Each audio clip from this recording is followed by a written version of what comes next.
Lunacid is a brand new action RPG by Kira LLC that is heavily inspired by the King's Field and Shadow Tower games of the 90s and early 2000s. It is currently on Steam Early Access, and I had a chance to play this game recently, and it blew me away. This is an absolutely fantastic game, especially because it is only being sold now for about $6.99, which, I know it's odd to say this, but that really seems to be undercharging a bit for what you get. This is an incredible game if you like action RPGs in this particular style. The first thing that hits you over the head in this game is the extraordinary atmosphere oozing out of every moment. Sometimes it's more than just the mechanics of the game, it's the world that you inhabit that really gets me going, and it has a really gloomy, grimdark, anime late 90s kind of feel to it. In some ways similar to Berserk, but maybe with a little bit more levity than that. A little bit more like the late 80s, early 90s anime OVA era, where you would get these really fun, kind of cheesy, ultra-violent fantasy and sci-fi anime that were just incredible fun. Now grounded by the poison sky and outnumbered by creatures, humankind became desperate and formed feudal kingdoms. Closed off from each other, they became paranoid and are on the brink of extinction. Having been terrorized by demonic creatures their entire lives, human beings were miserably inadequate and forced to subsist in a barren, bestial environment. We begin this series being tossed aside into a grave after being killed, which is a classic From Software trope. Forget that lame nonsense from Skyrim where you're almost killed. In this one, you actually are killed, and that's just the perfect way for any game to begin. You know, everything begins at the end.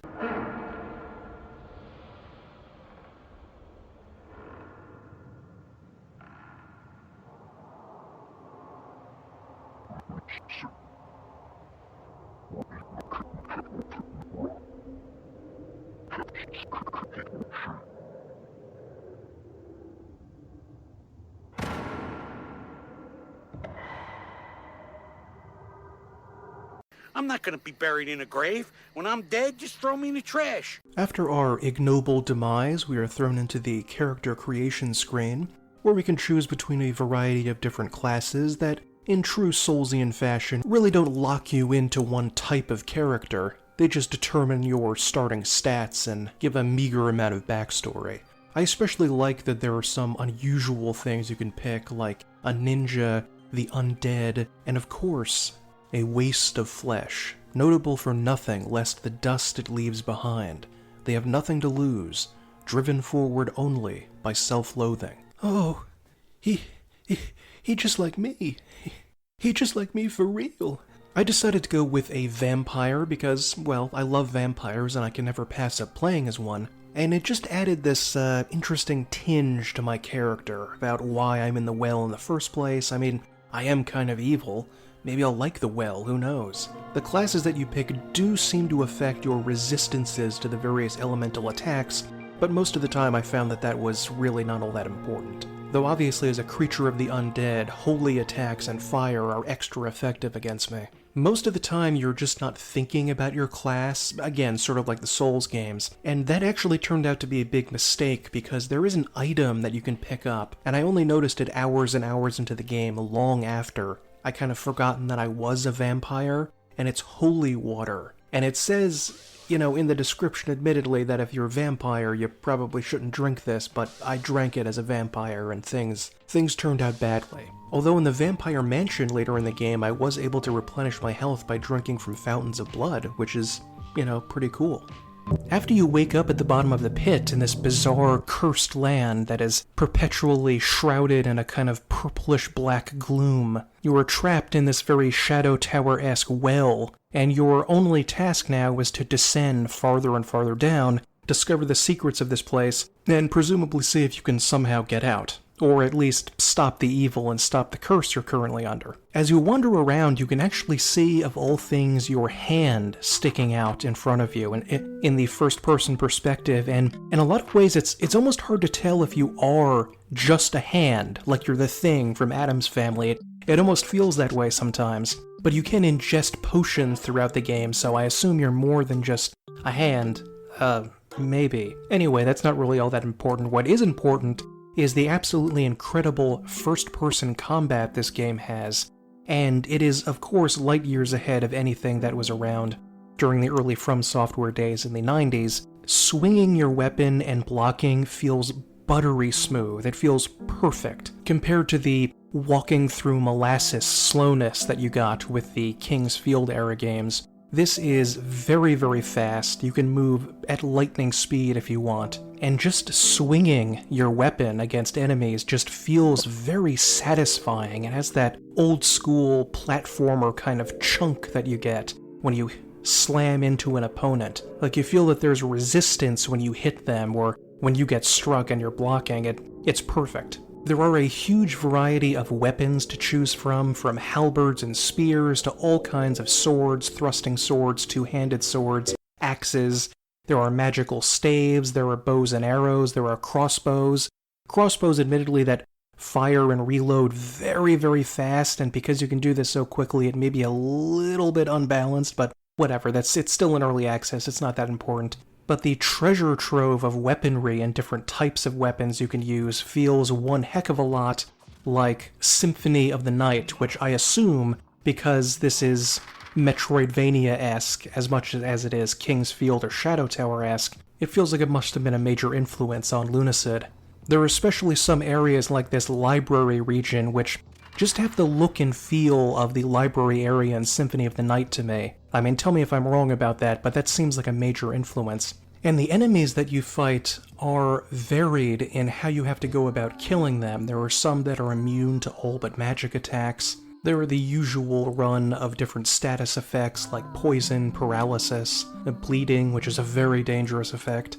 Even the very first enemy that you fight is going to give you a good impression of what you're going to find here, because they're these snail creatures, and the snail shell can't actually be injured, and you have to strike in one precise place, and the combat is precise enough to allow you to do that. There are undead creatures that are best hit with various holy weapons. One of the weapons you can get is a torch, which doesn't do a whole lot of damage, but you can actually set enemies on fire with it, and some of them take a huge amount of damage over time from that, and it's easier than just slicing away with a sword against them.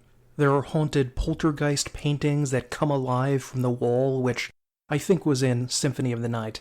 Gelatinous cube creatures, this almost unidentifiable fleshy creature living in a lake of blood, ethereal deer living in some sort of elven forest, the stereotypical Venus flytrap type creatures that you see in everything from Mario onward. My favorite weapon that you can get is Vampire Hunter D's huge curved sword, just highlighting how much anime-inspired this game is. I'm not quite as skillful as D is with it, but it still looks pretty darn cool, and naturally does holy damage, and this is pretty good against the undead. Most of the time I was able to do pretty good against the enemies. Only occasionally did I find enemies that were really very challenging, and it was usually because you just had to figure out what exact weapon you had to use against them, so you're probably expected to switch between a wide variety of weapons in order to fight, including magic. Like with the Shadow Tower games, you get to wear 2 rings at each time, which represent a spell. And there are a huge variety of spells, not just damaging ones. You can summon creatures to help you, healing yourself, curing poison, creating light to see in dark areas, and my absolute favorite one, creating a coffin, which just spawns a coffin in the middle of the level right there, and you can do this over and over again until you can sort of maneuver a bunch of coffins up into a certain area that you can jump up to. So exploring the levels is a hell of a lot of fun. Supposedly in the level up screen, you can actually increase your jumping height through one of the stats, but I didn't quite notice very much of a difference, so I don't know if it's extremely tiny and you have to do it over a long period of time to notice, but whatever's going on, I love my utility spells, where that's sort of like the ideal character I like to play in an RPG, someone who's mainly a physical fighter, but who has spells to get around and help himself out, not damaging spells, but there are plenty of those in the game too, if you want to go as a full magic user, and the staves in the game are very, very powerful because you can use them over and over and over again to hit enemies, and they are very strong. Maybe the staves are a little bit too strong now that I think about it. I didn't really spend much time as a mage-centric character. I went as a melee character, mainly, really only saving some of the damaging spells for creatures like these gelatinous cubes, which are much easier to damage with magic than with melee. I also had a brick wall in progress. I fought against this incredible boss, this demon monster, and it was just so fun, and it was actually pretty difficult. But when I got past that, I encountered the Grim Reaper himself, and just could not find a way to injure him at all. I mean, maybe there is no way at all to hurt him, and I'm just supposed to run away, but even doing that seems pretty hard. But it just feels wonderfully Castlevania-like that you can run into Death himself, floating around the castle.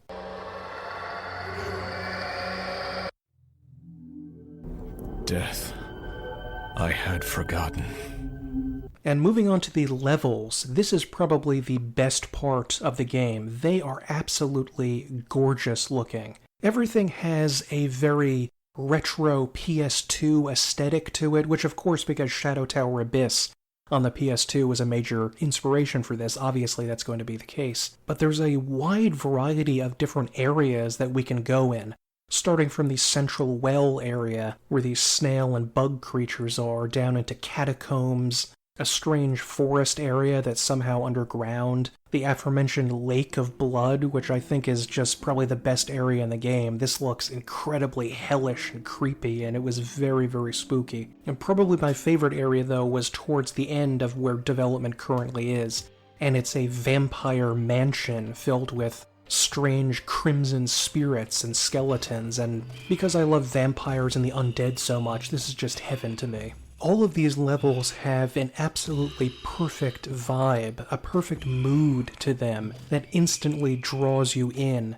to the story and makes you excited, even though the story is told in very vague background ways, in tradition with the Shadow Tower world, where we didn't really get very much story outside of the manual and things scrawled on walls and hints at what's going on. We don't really know very much.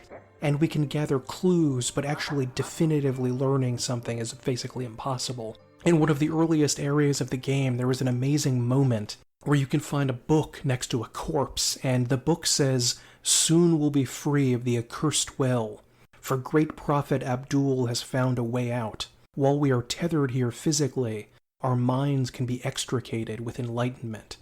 And next to this book, the corpse's head has been caved in like a dugout canoe. It's just been scooped out. The brain has actually found a way to tunnel its way out of the head of these creatures somehow, and their brainless bodies are wandering the catacombs waiting for you to put them out of their misery. This is my favorite kind of storytelling. It's not something as dull as a codex entry, where you have to read several pages that someone's wrote and speak to a bunch of people and get some dull dialogue. You just get a hint at what's going on, and that's enough. That's what I like most, because it lets us, the player, take that hint and expand it on our own, which I think is the best kind of storytelling in a video game. The atmosphere would hardly be anything, however, without an absolutely incredible addition to this game, the music. This is one of the best soundtracks I've heard in a game recently. It has the same kind of low-key, spooky beats to fight demons to that a lot of the soundtrack to the quiet areas of the Silent Hill games had. This sort of simple, repetitive beat going in the background with a kind of eerie malaise, a quiet, depressive, subdued sort of sound. It's simultaneously soothing and kind of creepy. It's sort of like you're catching your breath in between moments of spookiness, just like you would in these little quiet scenes in between the monsters in the early Silent Hill games. And some of the music is done by none other than the man, the myth, the legend, Thor High Heels, the man that actually wrote the video describing these early Silent Hill tunes and beats.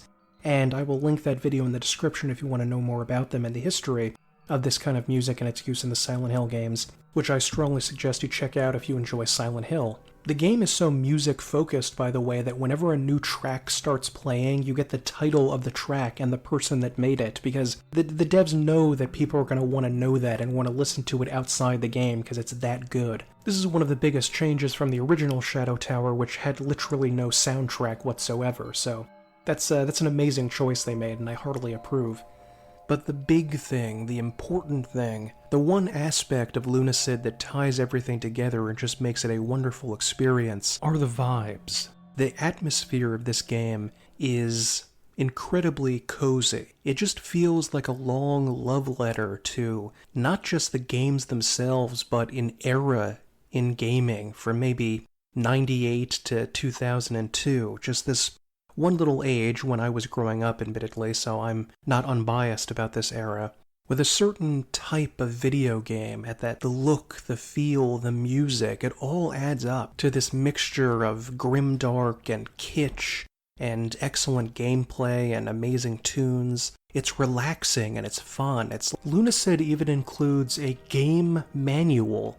It's not just a little help file, it's meant to look like an old PS1 era game manual where you can look at the controls and everything. And that may seem like a minor addition, but to me that grew up with that kind of stuff, it's not. It really adds something to the overall vibe of the experience. Like taking a nostalgic journey back into the Kingsfield Shadow Tower era, with a fair bit of Castlevania and Silent Hill thrown in too. This may in fact get the award for the chillest game ever made. Really, and I mean that. You can even choose the game's aesthetic as you play it, from the old school blurry pixelated PS1 era to even a vaporwave style. If you really want to sink into that nostalgic goodness, there are all sorts of odd little things to find in the game that just put a smile on my face, like a combination VHS TV that you can find, and apparently you can find VHS tapes to play in it, although I don't think I ever found those. But there's just so much fun, relaxing goodness in this game. It was definitely the chillest game I've played all year. Vibes check complete, and Lunacid is definitely the chillest and the illest game available on Steam. Because Lunacid is still in early access, there isn't necessarily much more to say, except I do want to point out that on the title screen there are a pile of VHS tapes. So maybe this has something directly to do with the plot. The idea of finding scraps of information on obsolete media formats and playing back the snippets and bits are sort of like sitting back and poring through your memories with a nostalgic video game in an ancient, antiquated style. Everything about Lunacid has a dreamy quality to it, especially highlighted by the calming, soothing, almost sedative-like music score. Lunacid has a kind of fuzziness to it in a way, and in a good way, I mean, like the old pixelated PS1-era games. Like a memory that's been distorted by decaying over time, like an old VHS tape. Everything about Lunacid is right up my alley, from the amazing combat, to the incredible style, to the look, feel. The music is some of the best I've heard in years. This is an absolute must-have if you're interested in this type of RPG. Or if you've never played one before, this is a great place to dive into the occasionally frustrating and difficult Kingsfield world. Those games definitely aged for a younger audience, and they can be difficult to pick up with their awkward movements, so if you were never able to get into the Kingsfield or Shadow Tower series, you might want to start out with this and sort of move backward. I like to close with one of the many wonderful little moments that this game has when I go through a secret wall and find Jalisha, the slime girl. This is just such an amusing little encounter where she's looking for her boyfriend, Bonard, and if we find him, presumably we're going to be given the ring that she has stuck in her protoplasm.